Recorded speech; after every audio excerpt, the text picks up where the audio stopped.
ஒன்றிய அரசை கண்டித்து இந்திய மாணவர் இஸ்லாமிய அமைப்பு கோவை மாவட்டத்தின் சார்பாக கண்டன ஆர்ப்பாட்டம் நடைபெற்றது.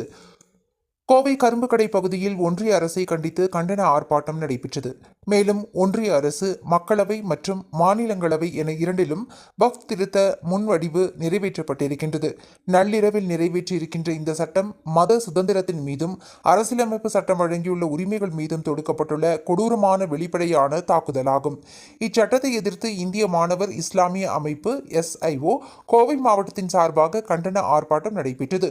இதில் இந்திய மாணவர் இஸ்லாமிய அமைப்பின் கோவை மாவட்ட தலைவர் ஷேக் முகமது தலைமை உரையாற்றினார். மேலும் SIO முன்னாள் மாநில தலைவர் சிக்கந்தர் பாஷா கண்டன உரையாற்றினார். இந்நிகழ்வில் SIO உறுப்பினர்கள் மற்றும் கரும்புக்கடை பகுதி மக்கள் திரளாக கலந்து கொண்டு பாசிச பாஜக அரசுக்கு எதிரான தங்களது கண்டனங்களை பதிவு செய்தனர்.